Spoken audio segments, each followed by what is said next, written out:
Hi, my name is Rick Bloodworth. This is the Common Sense Christian Channel, and today we're going to talk about Jackie Robinson, the man who broke the color barrier in baseball. Well, Jackie was born in 1919 in Georgia. He was born to parents who were sharecropping at the time. He was the fifth child in their family, and it was just a year later in 1920 that Jackie's father just deserted the family. So Jackie's mother and his siblings and Jackie went to California, and in California they were able to start a new life there.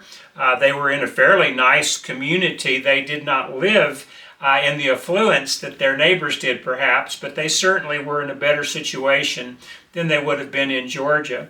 And so it was this setting that Jackie grew up along with his siblings in a fairly integrated place. California was not part of the Civil War. There was a gold rush going on during those days, and they didn't pay an awful lot of attention to it, and so they didn't suffer, since they didn't have the history, they didn't suffer as much from some of the things that the rest of the country was still going through, not just the South, but the North in America at that time. Well, Jackie benefited from that. He went to a high school that was integrated, or desegregated, I guess is a better term. I don't know that they were ever segregated, for that matter. But he was able to play sports, and he and his brothers loved sports. His older brother was really good, as a matter of fact. His brother Mac took the silver medal in the Olympics in the 200-meter dash. The only person in the world that could beat him that year was a guy by the name of Jesse Owens. Well, this was the legacy that Jackie had, and being the youngest, he got involved with every sport that he could possibly get involved with.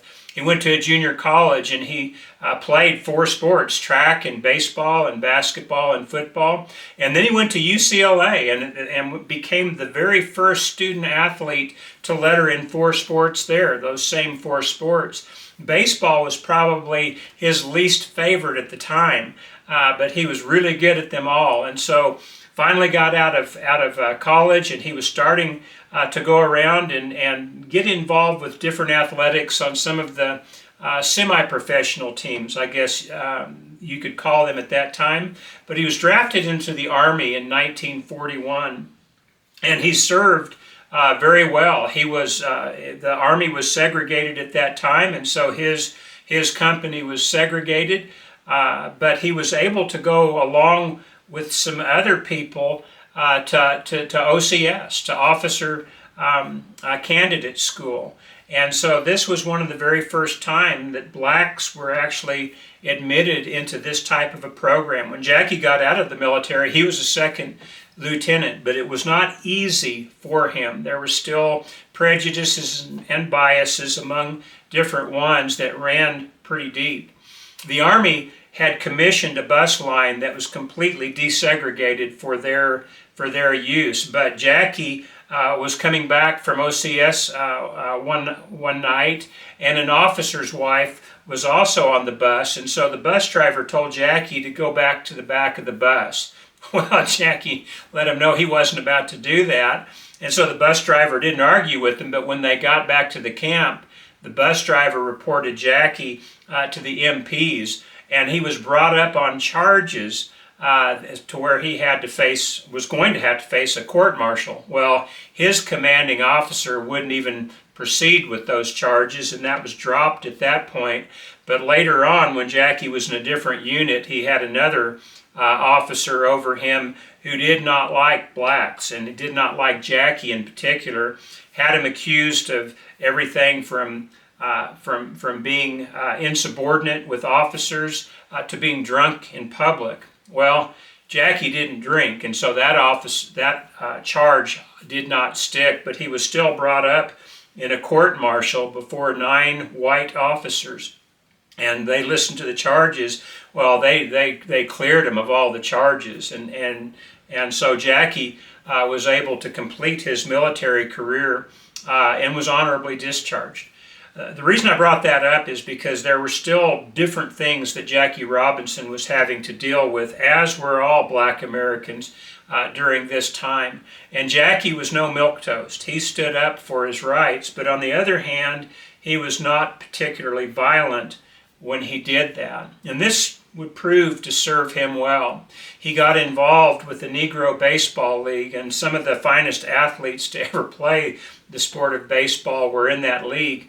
Well, in Brooklyn, there was a president of a baseball team by the name of Branch Rickie, and he was the president of the Brooklyn Dodgers, and he had several motivations when he started to look into bringing black people into this all-white baseball league.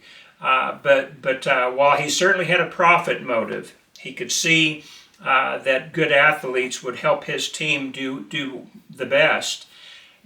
Branch Rickie was a Christian man, and he was very much concerned with the state of the nation and with the segregation that was going on. While you cannot just force people to no longer be prejudiced, Branch Rickie thought that the country was ready to be desegregated, and he thought baseball was a perfect way to do that. And so he had been keeping his eye out on the Negro Leagues and watching them with interest for a number of years. And he came across Jackie Robinson. Now, Jackie was an excellent athlete, an outstanding athlete by anybody's standards, but he was by no means the best athlete amongst the Negro Leagues. But there was something about his character that really stood out. And so Branch Rickie invited him to come to Brooklyn.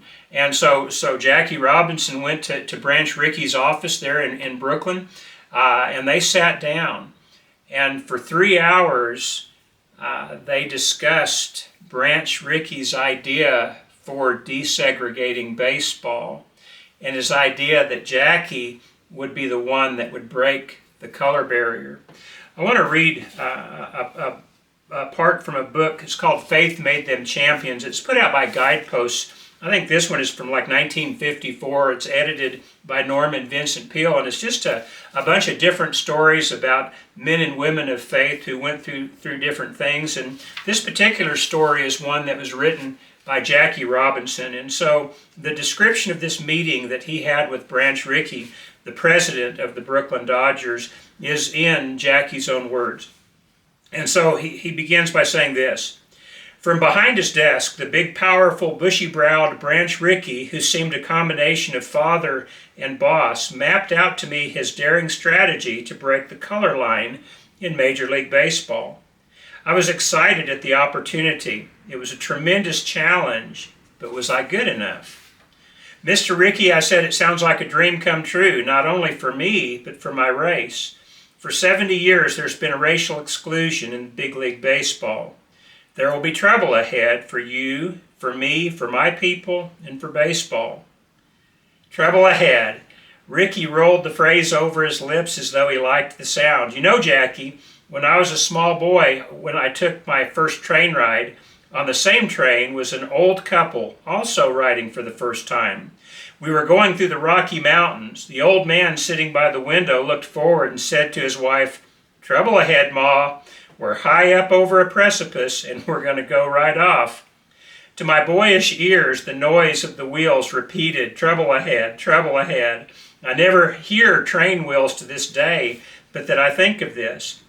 But our train course bent into a tunnel right after the old man spoke, and we came out on the other side of the mountain. That's the way it is with most trouble ahead in this world, Jackie, if we use common sense and courage God gave us. But you've got to study the hazards and build wisely." Jackie went on to say this: "I've never forgotten this little story. It helped me through many of the rough moments I was to face in the future. I signed my contract that day with a humble feeling of great responsibility and prayed that I would be equal to the test. God is with us in this, Jackie." By the way, I think this may be one of the most important statements from this whole story.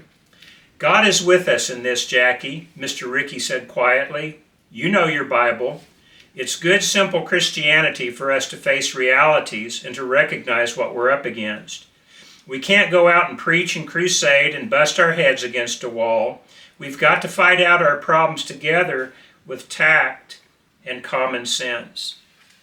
Well, this was an argument, a statement that that really resonated with Jackie Robinson. And so he was more than agreeable to sign the contract. And part of the plan was for him to enter the minor leagues for a time to make sure he could not only sharpen his skills, which were already pretty good, but also to get used to the challenges that he was going to meet as a black athlete on an all-white baseball team.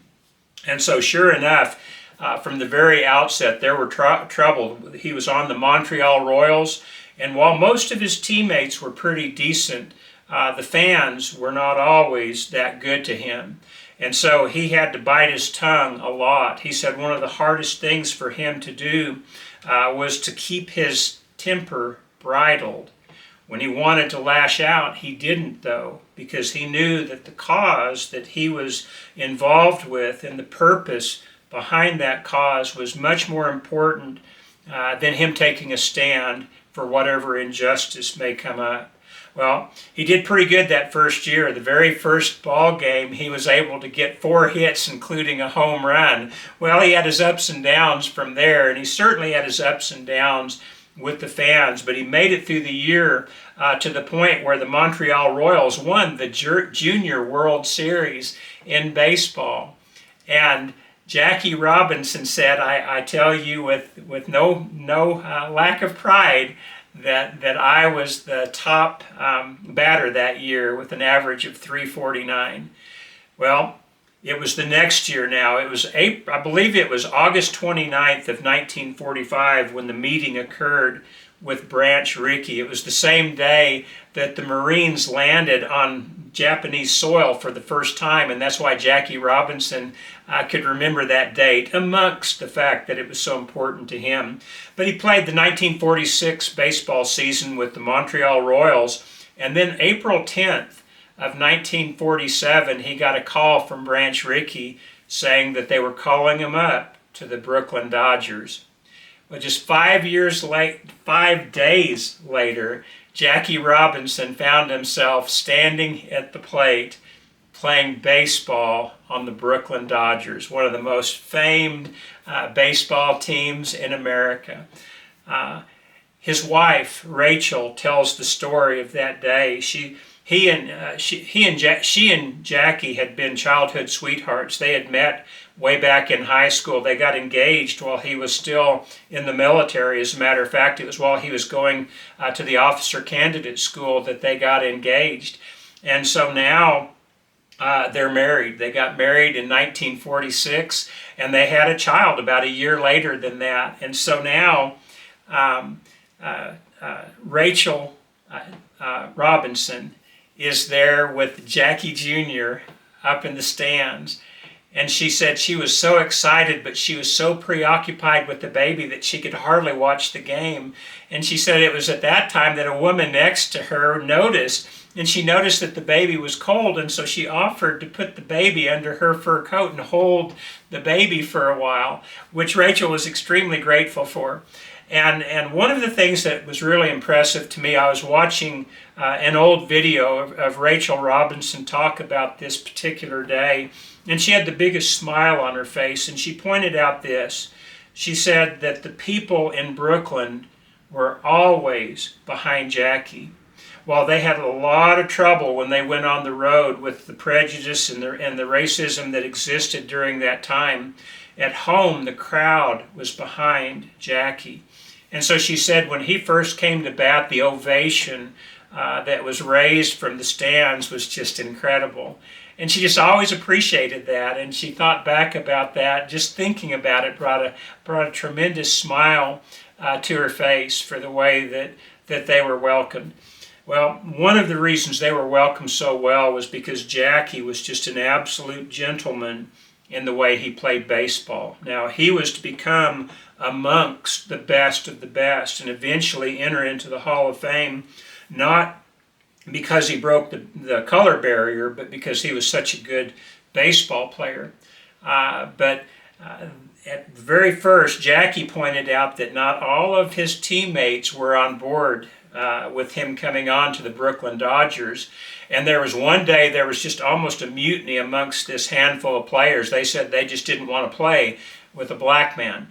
Well, Leo DeRocher was their manager, and he just pretty well let them know that not only was Jackie going to play, but anybody that had any problem needed to speak up, and that he could trade them right then. Well, after that, they at least quietly went along. The biggest majority of his teammates supported him fully, so much to the point that when Jackie had problems on the field that they knew that he could not take care of, and Jackie was determined on this. He had given his word to Branch Rickie, and by this time he's looking at Branch Rickie much more as a father figure than anything else in his life, and he wasn't about to let Mr. Rickie down. And so there were things that happened on the field that he just had to bide his temper and bite his tongue. But there is one particular incident where somebody hit an infield grounder and trying to run the ball out at first, stepped on Jackie Robinson with spikes, just cutting his leg open. And Jackie said he jumped up and he was red hot with anger. And as he was standing there clenching his fist, his teammates poured out onto the field, also hot with anger, and they took care of the man for him. And Jackie said that he has never felt such a feeling of warmth and inclusion as he did that day, when it was so clear that his teammates accepted him to the point where they were willing to fight for him.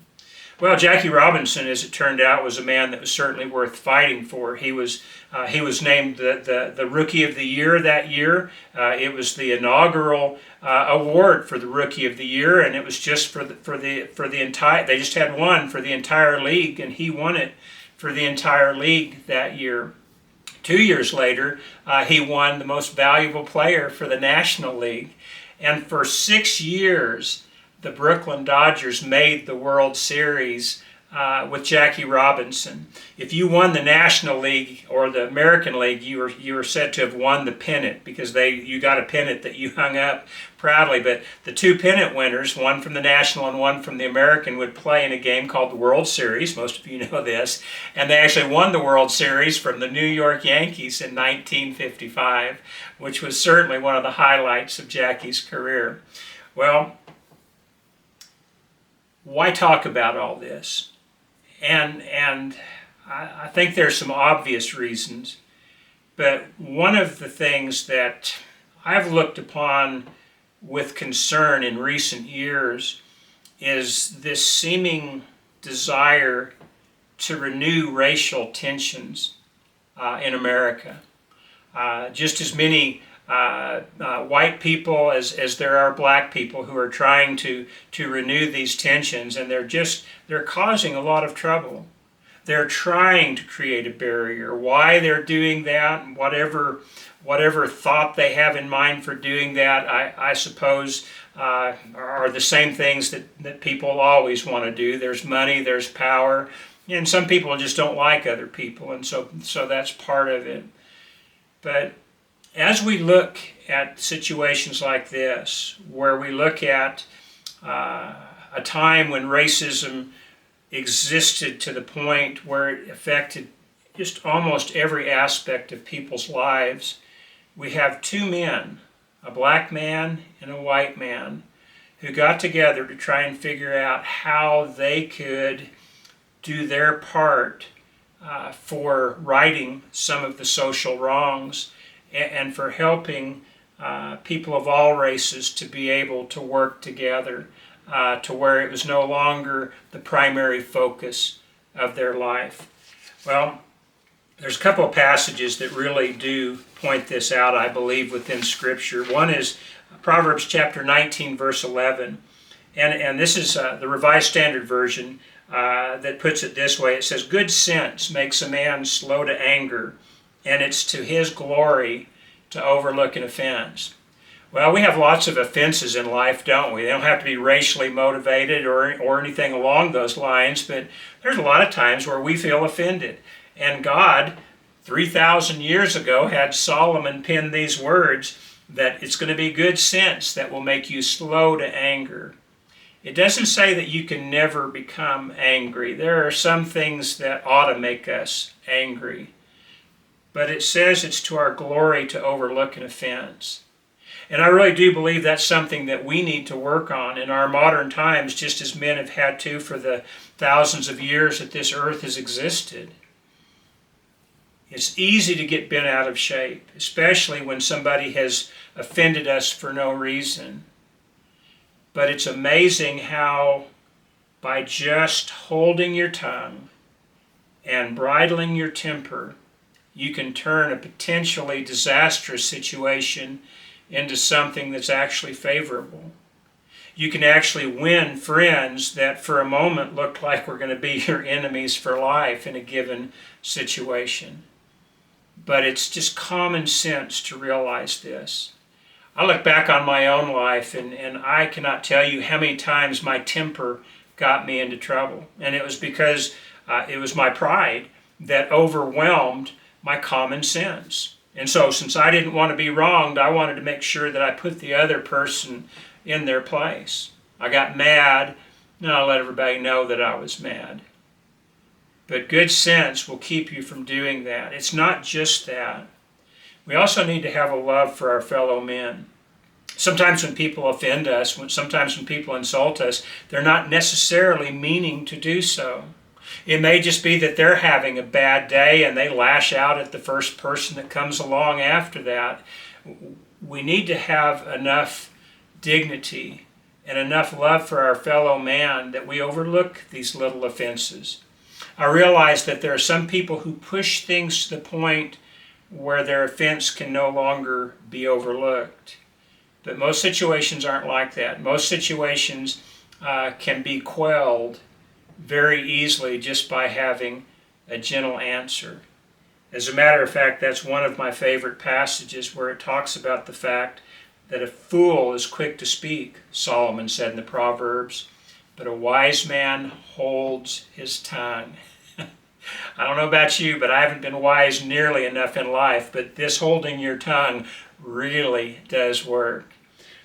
And then in Ecclesiastes, and again, this is Solomon. He's writing through inspiration, so these are the very words that God wants us to know. And he says this in Ecclesiastes chapter 7 and verse 21. Do not pay attention to every word people say, or you may hear your servant cursing you. For you know in your heart that many times you yourself have cursed others. When Jackie Robinson was looking back over his career and he was looking back over some of his initial difficulties, he said one of the things that he had to really work on was to keep from getting rabbit ears. And he said rabbit ears was a phrase they used for athletes who just seemed to hear every comment that was coming from the stands, every criticism that came their way, their ears would perk up and they would take offense at that. And Jackie said he had to work very hard to keep from getting those rabbit ears, because a lot of times the offenses and the comments were loud enough and intended for him to hear, even if he hadn't been listening for it. This is the way we need to be. You know as well as I do that there have been times when we've said something about somebody that we shouldn't have said. And we hoped that they would have a little understanding and compassion for us to know that we really didn't mean it, that really wasn't who we were, that we were just having a bad day. Well, in a like manner, we need to treat others like we want them to treat us. And we need to realize that when they've said something about us, that they probably didn't mean it. They're probably just lashing out at us for something that has nothing to do with us. And even if they do hate us, and even if they do mean to say it, mean for us to hear it, it's still going to be to your glory to overlook the offense. You gain so much more by answering people with a soft and gentle answer than you will ever gain by meeting them with a harsh answer or your fists or worse. One of the reasons that we look upon Jackie Robinson as a hero is because he was able to handle the criticism that came his way, unjustified though it may be, because he was thinking not only of his family who needed his help, but he was thinking of his entire race, counting on him to handle this in the right way so that others could come and join in with the benefits that he had been able to receive. And since he did that, he's considered a great man, much more for his character and his dignity and his integrity than he is for his Hall of Fame career because of his great athleticism.